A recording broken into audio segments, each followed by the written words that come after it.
You know, whether we like it or not, injuries are a part of any sport. And of course, people try to prevent injuries, they try to avoid injuries, but oftentimes they're just inevitable.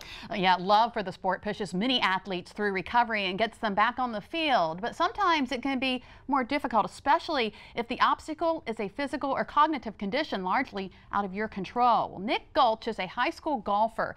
But watching him on the course or driving range, you'd never know he has muscular dystrophy. He says his condition presents a lot of physical challenges for playing golf, but he has learned to adapt his game with the help of his coach, who also has a disability. Now, sometimes injuries can take you from the sport you love, but lead you to another. Elbow injuries forced 13-year-old Macy Richards to stop doing gymnastics, but she took those skills to competitive diving. She says she immediately fell in love with the sport and now hopes to one day compete in the Olympics. Stories of athletes overcoming adversity and fulfilling their dreams can be found right here on Delmarva. Oh yeah, you may remember a few of these inspirational stories. Andrew Donahue is a runner from Salisbury who has cerebral palsy and dystonia. He uses a race runner, an adapted walker of sorts, to help him run. Well, back in July, Andrew represented the U.S. in a major running competition in Denmark. Vincent Law loves football. The Queen Anne's high school student was born with an unknown genetic disorder which caused several developmental issues. He's been an honorary member of the school's football team since 2009, but never took the field until last year when he suited up with his team and ran in a touchdown during the team's homecoming game. And who could forget Lily Barnett? Back in 2011, Lily was in a major car accident near Milford that left her in the hospital for 6 months with severe head trauma.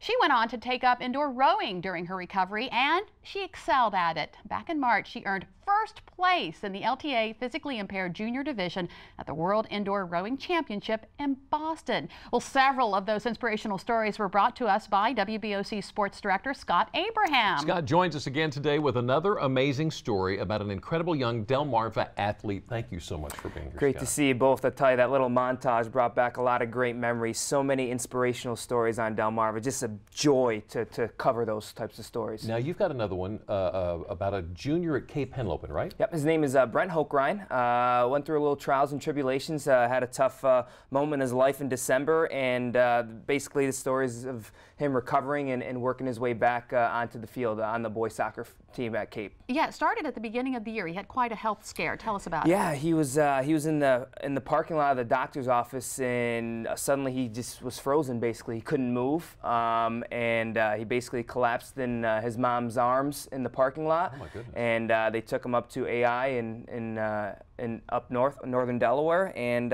they diagnosed him with what is called ADEM. It is acute disseminated encephalomyelitis. It's basically a brief but severe attack of the spinal cord and brain, a lot of swelling. The symptoms mirror MS, which is multiple sclerosis. So balance, muscle weakness, and it was, it was scary for quite a time for that family. Yeah. But he's back on the field. How did he get back so quick?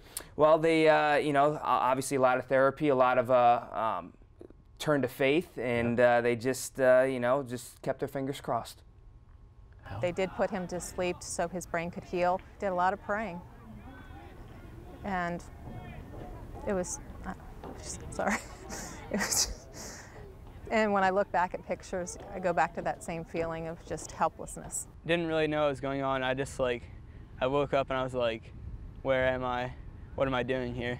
Wow, in the blink of an eye. Okay, so how did his coaches and teammates react to his illness and then eventually his recovery? Well, it's interesting. His twin brother is actually on the boys soccer team as well. So interesting little aspect there, and they've really rallied around Brent and his story. They're having a tremendous season. He's making a great impact on the team this year. We'll tell you a little bit more in this story about how he's impacting this team and what type of a difference he's making for this Cape Henlopen team, because they are in the state tournament. Right. So they're moving forward and potentially a state championship on the horizon. That was going to be my next question, is what about the future now? And I got to wait and see. Yeah, you got to wait and see. I'm sorry. It's called a tease. It's called a tease in television. Yeah, but you know what, Scott, I love these stories. Thank you for bringing I enjoy them it. Thank to you. us. Thanks for having me. And we look forward to seeing this one, The Last Line of Defense. It's on tonight on WBOC News at 10 on Fox 21.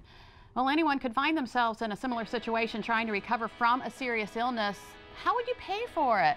Well, that was the thinking behind the Affordable Care Act. Make health insurance affordable for everyone. But there's no denying there's a lot to what's often referred to as Obamacare. Up next, we'll simplify it and tell you how you can get your questions answered at no cost.